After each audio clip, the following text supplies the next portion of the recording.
one of the key factors driving growth at this time. I can remember way back in the fall saying that if we passed the tax bill, we'd expect to see capital spending this year higher by about 10%. If you look at the last bar in the first quarter of GDP this year, capital spending was up 9.2%.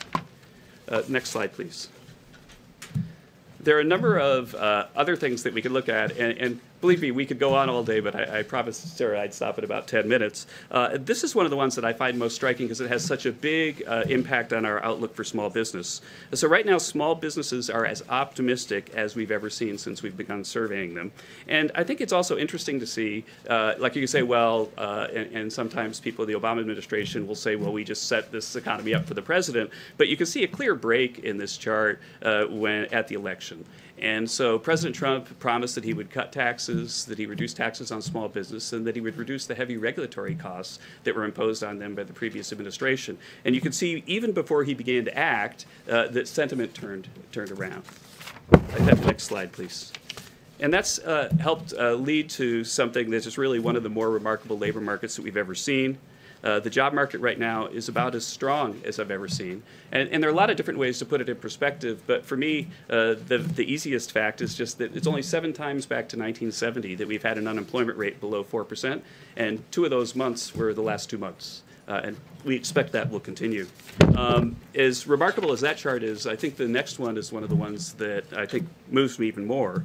The next chart shows the gap between the unemployment rate of white workers and black workers. And you can see that the gap between the unemployment rate for black workers and white workers has gone to an all-time low. And it's maybe about 1/3 what it was on average during the Obama administration. And of course, we want that gap to get all the way down to 0, but we've made a tremendous amount of progress because President Trump's are working to heat up the economy. The next chart for a person who loves economic data is really my favorite because you rarely ever see anything that is the best since the Second World War in economic data. And this chart shows that the initial claims for unemployment insurance, which is those people who have the really bad news that they lost their job and then show up at the unemployment office to collect their unemployment insurance, that as a share of the workforce, they're the lowest they've been since the Second World War. And so, you know, really one of the worst, most disruptive things that can happen to a person's life is to lose their job. Right now, there's never been a better economy for this since the Second World War. I've got one more chart, and then we'll open up for questions. And the last chart is something that the president tweeted about, and this is just a chart of what's happened to Americans' wealth since the president was elected. This is how much money they've got in their checking accounts, their saving accounts, what the value of their house is, and of course the value of equity markets. And you can see that since the president was elected, that Americans' wealth has increased by $7 trillion. And I would guess that when we see the data over the next coming quarters, that we're going to cross the 100 trillion mark for Americans' wealth. And so it's very clear that the president's economic policies are working, but I think that the most important thing is that they're working for America's workers, that America's workers are being laid off at the lowest pace that we've ever seen, and wage growth, which we didn't include in the chart, is also taking off as well. With that, I'll open up for a few questions. I promised Sarah that I would keep it at 3 or 4 or something like that, and I'll start with Robertson, and then I'll work back. Great. Kevin, good afternoon. Thanks for being with us today. The unemployment rate 3.8% last month, but the labor participation rate still lags 4 points behind where it was the last time unemployment was below 4% down in this range. What can this White House do to increase the labor participation rate? Right. Well, this White House has, going all the way back to the campaign when the president was speaking to the forgotten people, the people who had exited the labor force because they were so discouraged that they just sort of given up. And we said that we don't believe the story that was being pushed by the previous administration, that there's no hope for you. We think that you should get back into the labor force. As of, I did this calculation as of the last jobs report. I haven't updated it for this jobs report, but as of the last jobs report, 900,000 people, 900,000 Americans who are out of the labor force have gotten a job since President Trump took office. So I'll go back to you, ma'am. And yes. Yeah. Thank you. 2 questions. Does this administration put into account that the Obama administration they were dealing with a recession, they were coming out of a recession? Do you take that into account when you talk about the numbers, comparing apples to oranges when you're dealing with the economic portion? And then going into black unemployment, the numbers have come down, but historically the numbers have always been 1.5 to 2 times or even greater than that of white America.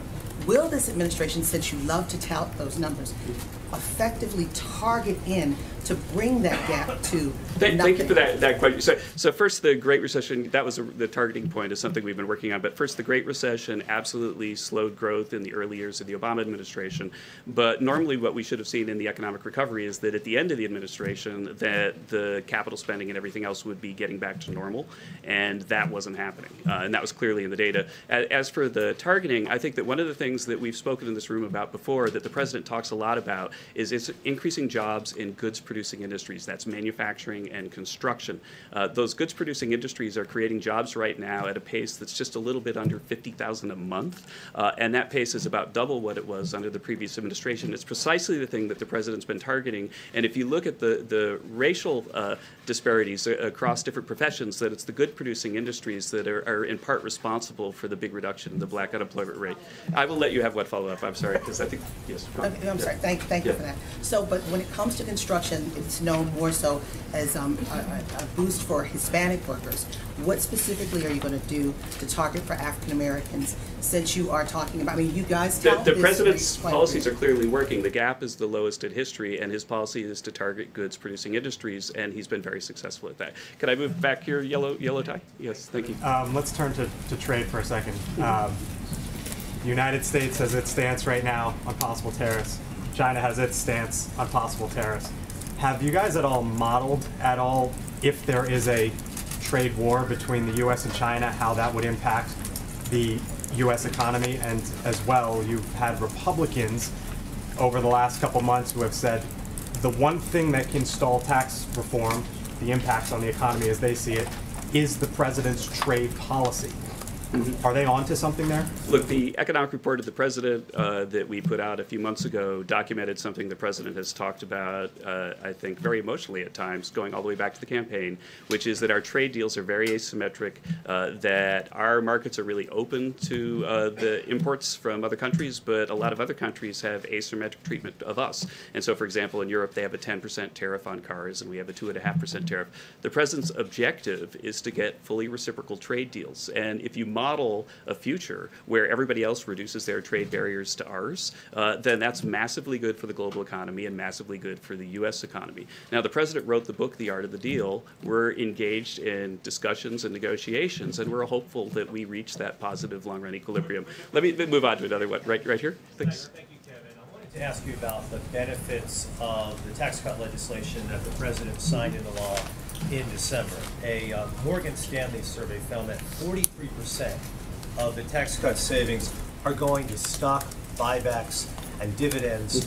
13% are going to employee raises and bonuses, employee benefits, something like that. Are you disappointed that you're seeing that impact, that effect from the tax cut that so much more seems to be going to Wall Street than to Main Street? No, not at all. In fact, wage growth right now is the highest. If you look at over the last quarter, the employment cost index is the highest it's been, going all the way back at least to 2006. But that's where they changed the way they do data.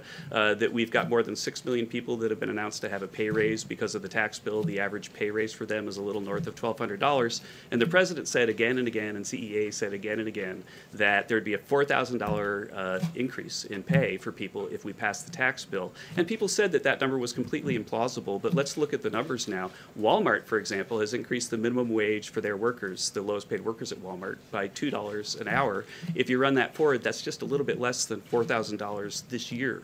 And so if the lowest paid people at Walmart are getting the $4,000 the president has promised, then of course we're not disappointed in the wage data. Could I have a question over here? If it's going to Wall Street than to Main Street. Just to follow up on the question that was asked earlier, tariffs. Do you predict, and it was the trade question I guess that Blake was asking, following up on, there's always a prediction that increased tariffs will depress the economy. What the president is engaged in, do you foresee any problems with the tariffs that he's implemented, and what would be your reaction to it? I think that the president is pushing our trading partners hard to make their deals fair for America's workers, and that's his objective, and there are ongoing discussions right now. And you know, I know a lot of other presidents. I was over here at one point as an outsider coming to talk to President Obama's team about this. A lot of other presidents have wanted to make better deals and failed, and this president is not going to fail at that. He's he's going to make better deals. Follow up with that. Would that depress the economy, higher tariffs? Do you admit that that could cause problems with the economy? We expect that this is going to work out well, and that we're going to get fair trade deals. Could I have back there the fellow? Yeah, thanks. Thanks. Just following up on that a little bit. What you said here and what the president said also is that talking about tariffs would be more of a negotiating tactic as much as anything. How far though can this be as a negotiating tactic? I mean, you one that at some point have to pull the trigger if other countries don't do away with the trade barriers. Right? No, I reject the view that it's a negotiating tactic purely. For example, the steel tariffs were put in place as a national security concern. The president is the commander-in-chief. He's supposed to make those judgments. In a time of war, we need to be able to produce steel. I think that there are a lot of things going on in the 301 space, to use the inside baseball term. We're trying to get China to stop stealing more than $100 billion worth of our intellectual property every year and to open their markets to our products. So there are a lot of things going on right now. I think last question, sir? Okay. Yeah.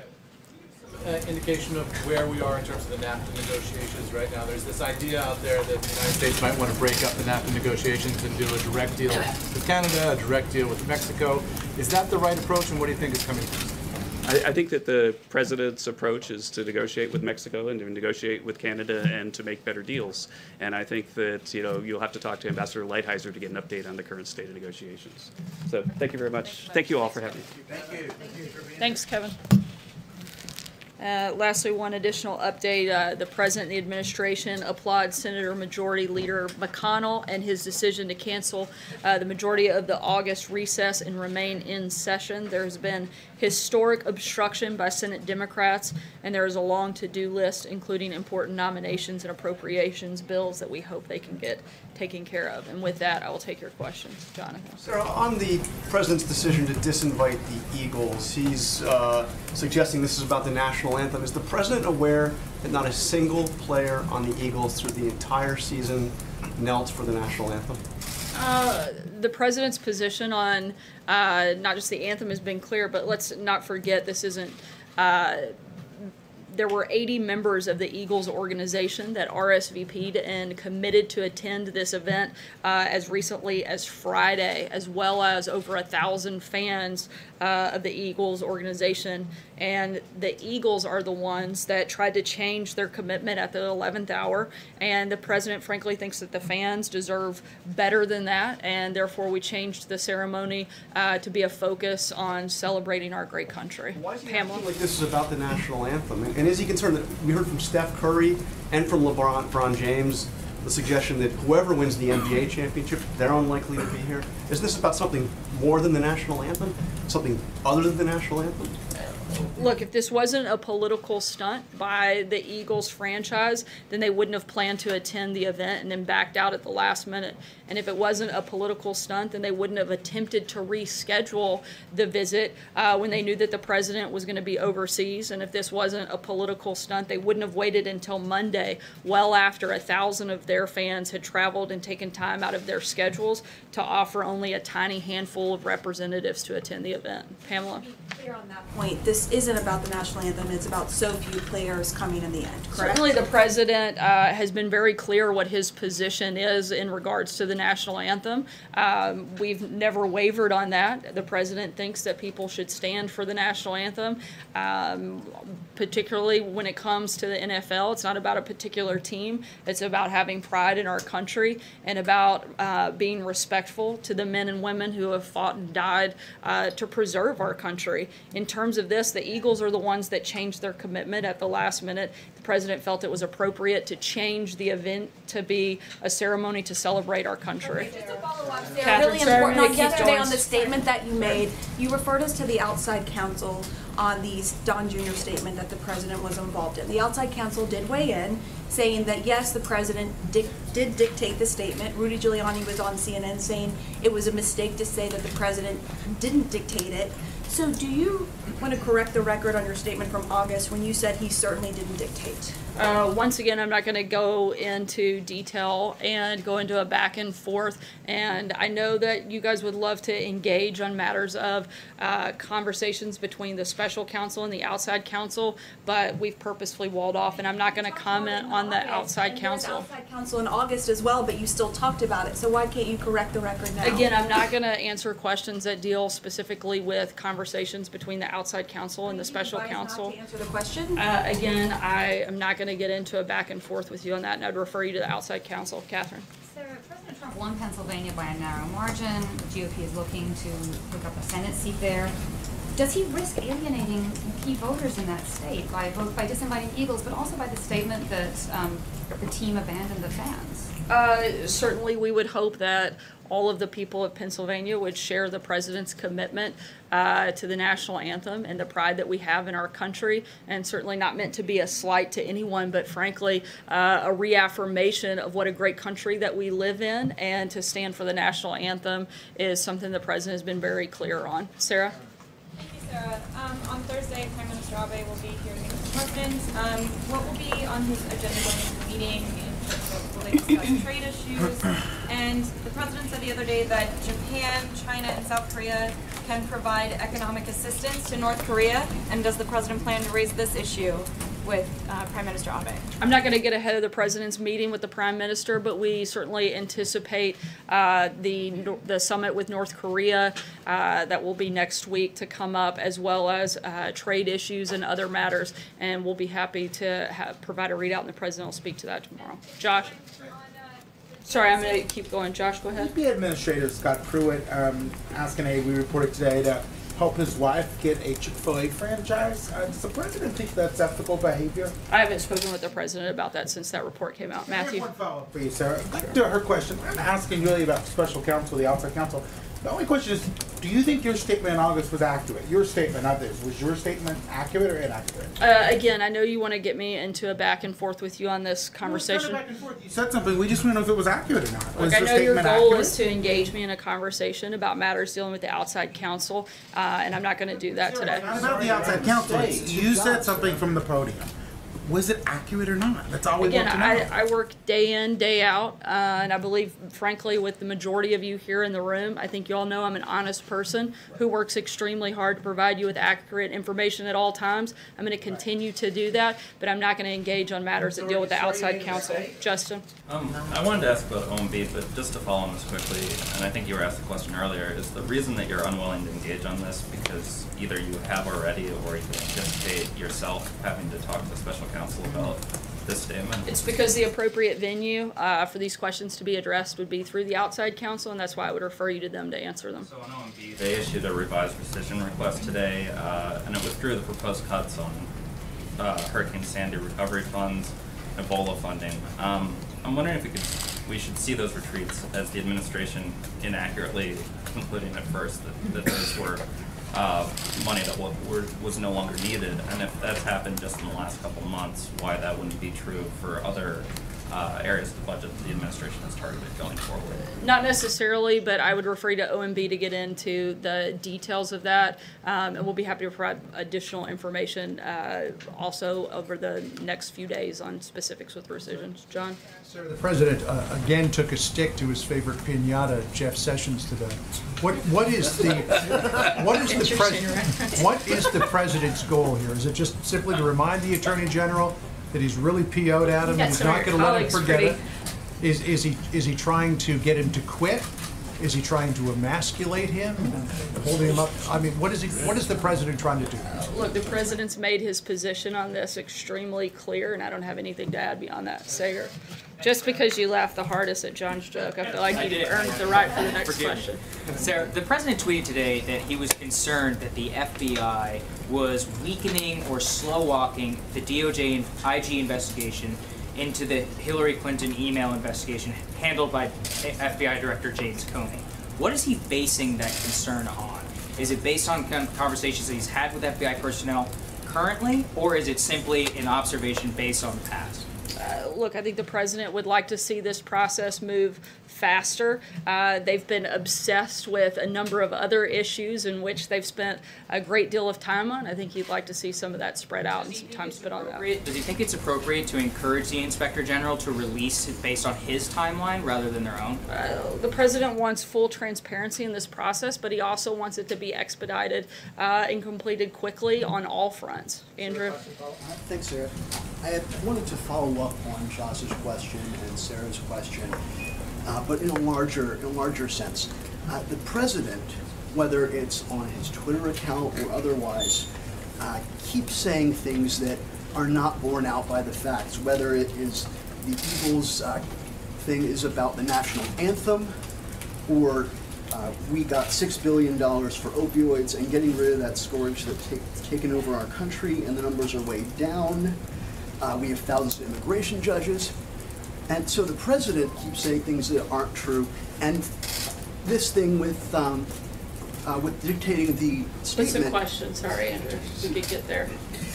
Why, if things that you keep saying from the podium turn out to not be true, and things the president keeps saying in a number of venues keep turning out not to be true, why should we be able to trust that the information we're getting from this administration is accurate? And more importantly, why should Americans be able to trust that what they hear from this White House is always the truth? Once again, I don't know how many times I have to address this, but I work every single day to give you accurate and up-to-date information, and I'm going to continue to do that. Frankly, I think my credibility is probably higher than the media's, and I think that in large part that's because you guys spend more of your time focused on attacking the president instead of reporting the news. I think that if you spent a little bit more time reporting the news instead of trying to tear me down, you might actually see that we're working hard trying to provide you good information and trying to provide that same good information to the American people. John? Sorry, Andrew, I gave you quite a bit of time. John, go ahead. Thanks a lot, sir. I just wanted to get your reaction, the administration's reaction to a statement that was put out by a player on the Eagles, Malcolm Jenkins. He's a strong safety on the Philadelphia Eagles, very well respected on the team and throughout the league.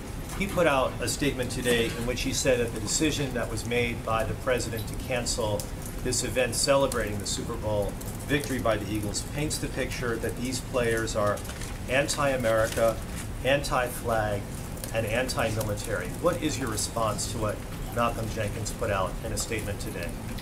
I've addressed this a few times. Again, the Eagles were the ones that committed to an event on Friday. They submitted over 80 members of the Eagles franchise for the event, along with over 1,000 fans to participate. And it was the Eagles organization that tried to change their commitment at the 11th hour. If this wasn't a political stunt, then they wouldn't have planned to attend the event and then backed out. If it wasn't a political stunt, they wouldn't have attempted to reschedule an event for when they knew that the president would be out of the country, and they wouldn't have waited until the very last minute to make these changes if this wasn't about some type of political statement that they were trying to make towards this president. Cecilia? Are you saying that the president bears zero responsibility in this cancellation? This is a president who called NFL players SOBs, who implied that some players who don't stand for the national anthem do not belong in this country.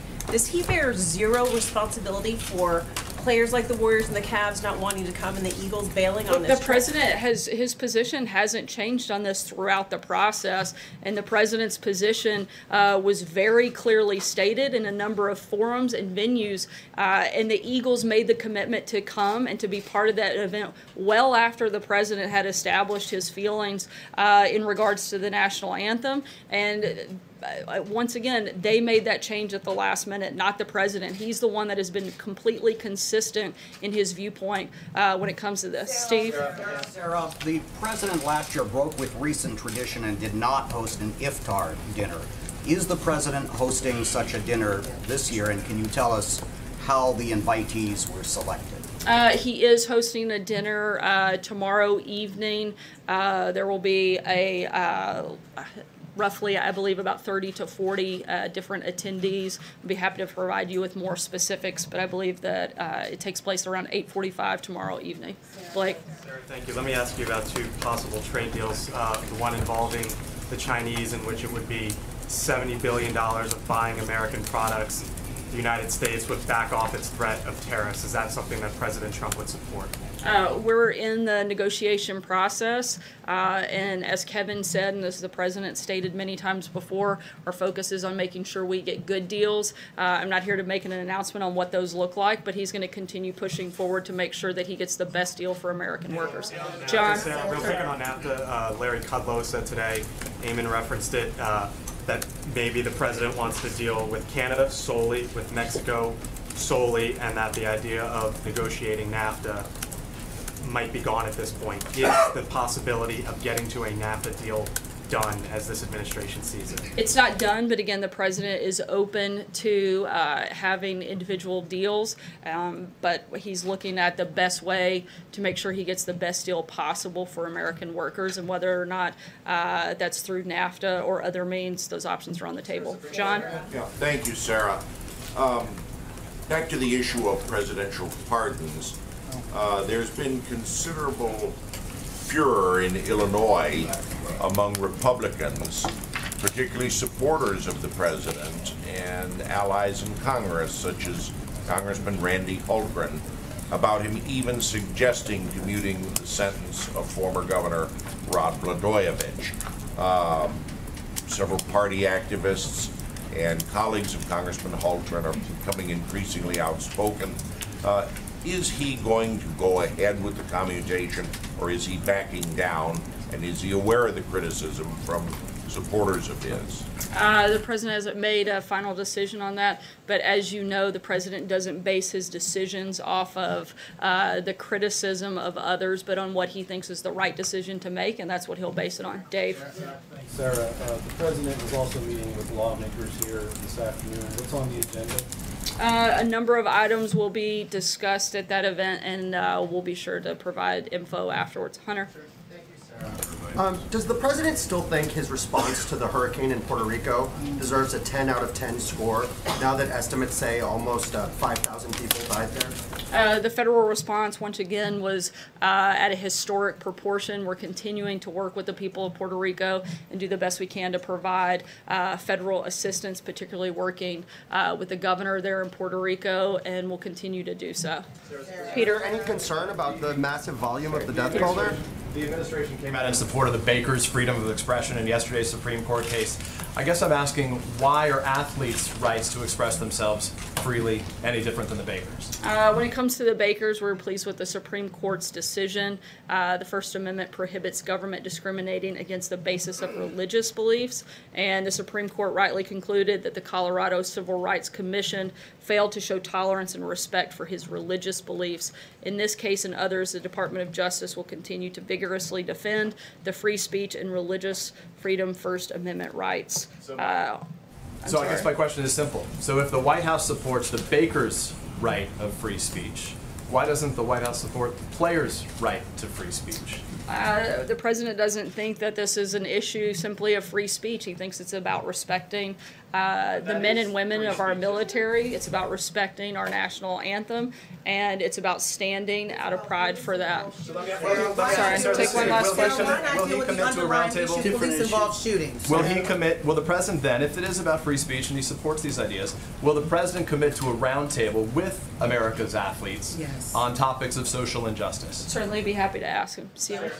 Has he not considered, just for clarity, is it not something that has had any discussion to this point, given all the division in this country over this topic of social injustice? Certainly we look at ways every single day to unify our country. The president has worked actively and tirelessly to be the president of all Americans. I think you can see that reflected in the policies that he's put forth. I think one of the biggest things that you've seen come out of this administration, frankly, that is far and vastly different than previous administrations, is providing economic opportunity for all Americans. And one of the greatest equalizers that we can have have is to provide a level playing field, and the president has worked increasingly hard to make sure that that happens. Kevin spoke about that earlier, and he's going to continue to do that. We'll take one last question, Stephen. About police-involved shootings. Stephen. Is the president aware that this is Sorry, about Stephen, go ahead. police-involved shootings and not about disrespecting the flag? Is the president aware Stephen, of that, Sarah, if you please? could go I ahead. understand you're going to Please answer Stephen, that. but I'm Please answer asking, there's an underlying issue, and it just keeps going about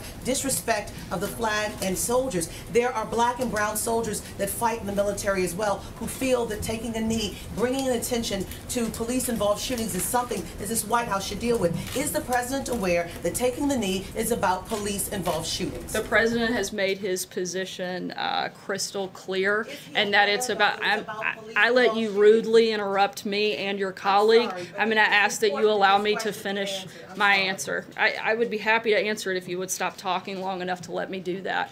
The president has made his position crystal clear on this topic. He feels strongly that standing for our national anthem is something that we should do, something that matters to what makes our country special and unique and what sets us apart.